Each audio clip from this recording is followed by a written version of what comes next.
இந்த நாள் உங்களுக்கு ஆசீர்வாதமாக இருக்கும். ஆண்டவர் இந்த நாள் உங்களுக்காக தந்த வேத வசனம் யாக்கோபு 4ஆம் அதிகாரம் 7வது வசனம் உங்க மத்தியில வாசிக்கிறேன். ஆகையா தேவனுக்கு கீழ்ப்படிந்திருங்கள், சாசிக்கு எதிர்த்து நில்லுங்கள், அப்பொழுது அவன் உங்களை விட்டு ஓடி போவான். தேவனுக்கு கீழ்ப்படிந்திருங்கள், பிசாசுக்கு எதிர்த்து நில்லுங்கள் அப்படின்னு சொல்லப்பட்டிருக்கு. இப்ப பிசாசுக்கு எதிர்த்து நிக்கணும். பிசாசுக்கு எதிர்த்து நிக்கிறது எப்படி? நீங்க வேத அறிவு இருக்கணும், உங்களுக்குள்ள வேத வசனங்கள் உங்க இதயத்துல நிரம்பி இருக்கணும். அப்பொழுது நீங்க பிசாசுக்கு எதிர்த்து நிக்க முடியும். எப்படி எந்தெந்த வகையில பிசாசனம் வருவான்? சில வேளை ஊர் மூலமாக அல்லது சட்ட திட்டங்கள் மூலமாக நீ ஆண்டவரை ஏற்றுக்கிட்டாங்க, இப்படிதான் இந்த சலுகைலாம் உனக்கு கிடைக்காது, அப்படிதான் சட்ட திட்டங்கள் பேசும். எங்க ஊருக்குள்ள என்னை குடியிருக்க முடியாதுன்னு சொல்லுவாங்க. அல்லது கல்லறை செத்தா நாங்க சுடுகாட்டுல இடம் தர மாட்டோம் அப்படின்னு சொல்லலாம். சுடுகாடு இடுகாடுலாம் சொல்லுவாங்க நாங்க இருக்கிற பகுதியில. இதுலலாம் இடம் உனக்கு இயற்கை கூட புதைக்கலாம், இடம் தர மாட்டோம், ஏன்னா நீ கிறிஸ்தவ மதத்துல போயிட்டு விழுந்துட்ட அப்படின்னு சொல்லுவாங்க. எங்க பக்கத்துல நீ குடியிருக்க கூடாது, இங்கே நீ வீடு கட்டக்கூடாது, நீ கிறிஸ்தவனா இருக்கிற, நீ எங்க பக்கத்துல இருக்க கூடாது, எங்க வீட்டுல தங்க கூடாது. இதெல்லாம் எரிச்சுக்கிறான். பல வகையில சாசனமா எதிர்த்து போராடி கொண்டே இருப்பான். ஏன்னா அவனுக்கு ஆண்டவரை பிடிக்காது, ஆண்டோட பிள்ளைகளை பிடிக்காது. இப்படி நேரடியா வராது, இப்படி பலர் மூலமாக உங்களோட போராடி கொண்டிருப்பான். சொந்தக்காரர்களுக்கு மூலமா வருவான், பிரெஞ்சுக மூலமா வருவான், பலர் மூலமாக. உங்களுக்கே ஆச்சரியமா இருக்கு, இதுக்கு கூட இப்படி மாறிட்டாங்களான்னு நினைக்கலாம்.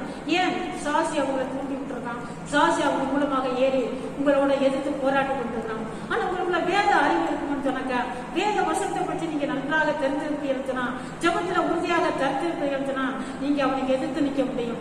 வசனங்கள் சொல்லி உச்சரித்து அவனுக்கு எதிர்த்து நிற்கும் போது உங்களை விட்டு ஓடி போவான். இங்க தைரியமாக கெத்தாக நீங்க ஆண்டவருக்கு உங்களுக்கும் பாருங்க, தேவனுக்கே கீழ்படுத்திருக்கணும். இப்ப ஆண்டவர்கிட்ட நீங்க நெருங்கி பழகுற அந்த பழக்கம், ஆண்டவர்கிட்ட நீங்க நெருங்கி உறவாடுற அந்த உறவாடுதல், அந்த ஜபத்துல உறுதியா தரித்திருப்பது, வேத வசனத்தை நன்றாக அறிந்திருப்பேன்னு சொன்னா எந்தெந்த வகையில சாசனம் வந்தாலும் தெரியும். எல்லாத்துக்கும் எல்லா சாசிகளையும் இயேசு கிறிஸ்துவின் நாமத்தினால நீங்க அறிக்கை செய்து எதிர்த்து நிற்கும் பொழுது அவங்களை விட்டு ஓடி போவான். ஜெயத்தை ஆண்டவர் உங்களுக்கு தருவார்.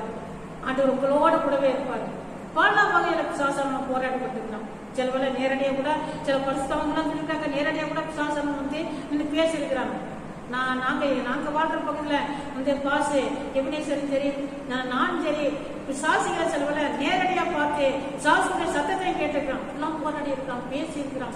ஆனா நாங்க வேத வசனத்தை கொண்டே நாங்க ஜபம் பண்ணி அவனுடைய எதிர்த்து பேசி அவனை போராடி மேற்கொள்றதுக்கு ஆண்டவருக்கு கிருபை தந்தார். உங்களுக்கும் ஆண்டவர் கிருபைகளை தருவார். கர்த்தர் உங்களை ஆசிரியத்தை பயன்படுத்துவார். சாசிக்கு எதிர்த்து நிக்க ஆண்டவர் உங்களுக்கு பலனை தருவார். கர்த்தர் உங்களை பயன்படுத்துவாரு. இந்த நாள் உங்களுக்கு ஆசீர்வாதமா இருக்க சொல்லிக்கிறேன்.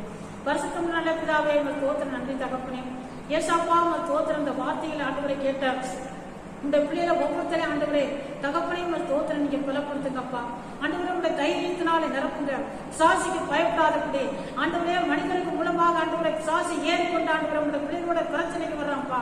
ஆண்டவரே அத்தனை பேருக்கு எதிர்த்து நிக்கிறதுக்கு ஆண்டவரே உங்களுடைய பிள்ளைகளுக்கு தைரியத்தை கொடுங்க, ஆண்டவரே கிருபைகளை கொடுங்க, ஆண்டவரே ஏசாப்பா உங்கள் தோத்திரம் துணிஞ்சு பேசுறதுக்கு, இந்த வசனத்தை எடுத்துக்கொண்டு அவனை வட்டி போடுறதுக்கு ஆண்டவரே அப்பா உங்க பிள்ளைகளை கிருபைகளை கொடுங்க, ஆசீர்வதிங்க, பயப்படுத்துங்க. ஆண்டவரே ஸ்தோத்திரம் நன்றி அப்பா. தைரியத்தை கொடுங்க.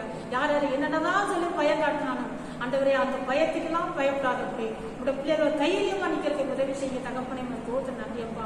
இந்த நாள் கூட அப்பா பிறந்த நாளை சந்திக்கிற பிள்ளைகளுக்கா பெரியவர்களுக்கா ஸ்தோத்திரம் எல்லாரும் ஆசீர்வதிக்க. திருமண நாளை சந்திக்கிற குடும்பத்தினர்களுக்கா ஸ்தோத்திரம் அவர்களே ஆசீர்வதிக்க. எஸ்அப்பா கடவுளியா ஆண்டவரே வியாபாரிகளுக்கா ஸ்தோத்திரம், விவசாயிகளுக்கா ஸ்தோத்திரம், அவர்களுடைய குடும்பத்தினர்களுக்கா ஸ்தோத்திரம். எஸ்அப்பா அப்பா ஸ்தோத்திரம் ஸ்தோத்திரையா.